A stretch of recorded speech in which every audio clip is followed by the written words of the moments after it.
Somalia के समुद्री डाकू, मजबूरी, लालच या साजिश।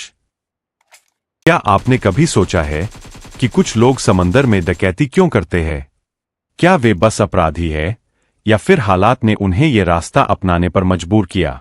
नमस्कार दोस्तों, मैं आपका स्वागत करता हूं एक और जानकारीपूर्ण और सोचने पर मजबूर कर देने वाले वीडियो में। आज हम बात करेंगे सोमालिया के समुद्री डाकुओं की, उनके बनने की वजह, उनके काम करने का तरीका और पूरी दुनिया पर इसके असर की। सोमालिया की हालत। सोमालिया पूर्वी अफ्रीका में स्थित एक देश है जिसकी समुद्री सीमा हिंद महासागर से लगती है। यह देश 1991 से राजनीतिक अस्थिरता और गृहयुद्ध की मार झेल रहा है। वहां कोई स्थायी सरकार नहीं, कोई मजबूत सेना नहीं और कोई सशक्त व्यवस्था नहीं।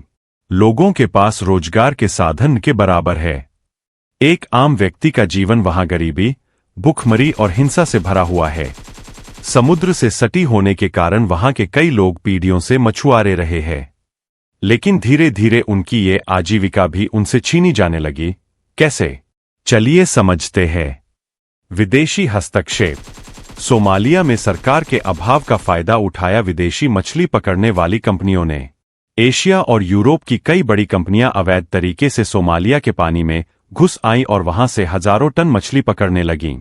स्थानीय मछुआरों की नावें छोटी थी और संसाधन सीमित थे, लेकिन ये विदेशी ट्रॉलर तकनीकी रूप से काफी आगे थे। इससे धीरे धीरे समुद्र में मछलियां कम होने लगीं और स्थानीय लोगों के लिए 2 वक्त की रोटी जुटाना भी मुश्किल हो गया। यहीं से शुरू होती है एक खतरनाक कहानी, समुद्री डाकुओं की। समुद्री डकैती की शुरुआत। शुरुआत में मछुआरों ने विदेशी जहाजों को भगाने के लिए हथियार उठाए। उन्होंने खुद को समुद्री गार्ड कहा। उनका मकसद था अपने इलाके की रक्षा करना। लेकिन फिर कुछ लोगों को एहसास हुआ कि इन जहाजों को पकड़कर उनसे फिरौती मांगी जाए तो पैसा मिल सकता है। धीरे धीरे ये रक्षा का काम डकैती में बदल गया। अब वे मछली पकड़ने वाले जहाज नहीं, बल्कि तेल के टैंकर, कंटेनर शिप और मालवाहक जहाजों को निशाना बनाने लगे। जहाजों के मालिक लाखों डॉलर देकर अपने कर्मचारियों को छुड़ाते थे। विषाक्त कचरे का मुद्दा। एक और बड़ा कारण रहा पर्यावरणीय शोषण। कुछ रिपोर्ट्स बताती है कि विदेशी कंपनियां सोमालिया के तटों पर रेडियोधर्मी और जहरीला कचरा फेंक रही थीं। चूंकि सरकार नाम की कोई व्यवस्था नहीं थी, इसलिए कोई रोकने वाला भी नहीं था। इसका असर यह हुआ कि समुद्र किनारे रहने वाले लोगों में अजीब बीमारियां फैलने लगीं, त्वचा रोग, सांस की बीमारियां, यहां तक कि कैंसर जैसी गंभीर समस्याएं भी। एक तरफ आजीविका छीनी जा रही थी, दूसरी ओर सेहत भी बिगड़ रही थी। ऐसे हालातों में जब सिस्टम फेल हो जाता है तो अपराध जन्म लेता है। समुद्री डाकुओं की कार्यप्रणाली। सोमालिया के समुद्री डाकू अत्यंत संगठित तरीके से काम करते हैं। एक पूरा नेटवर्क है। जानकारी इकट्ठा करने वाले लोग, नाव चलाने वाले, हथियार सप्लाई करने वाले और फिरौती मांगने वाले। कई बार ये लोग अगवा किए गए जहाजों को समुद्र के बीचों बीच महीनों तक रोके रखते हैं। जैसे ही पैसे मिलते हैं, वे जहाज छोड़ देते हैं। कुछ डाकुओं के पास जीपीएस, सैटेलाइट फोन और ड्रोन जैसी तकनीक भी पाई गई है। ये कोई आम लुटेरे नहीं, बल्कि एक माफिया नेटवर्क है जो मजबूरी और लालच के बीच पनपा है। दुनिया की प्रतिक्रिया।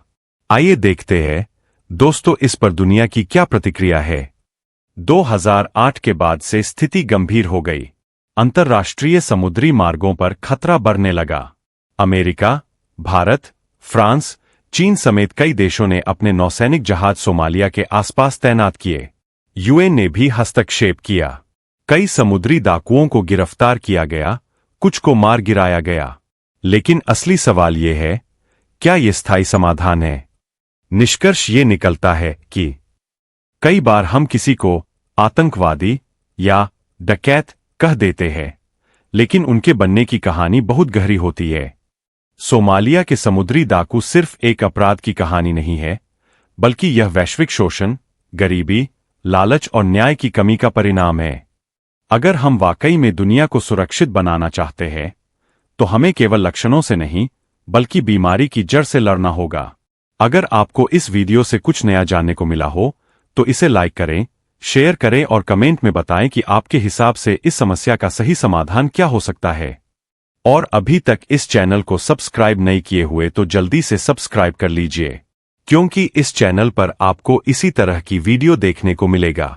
मिलते किसी दूसरे वीडियो में, तब तक के लिए जय हिंद।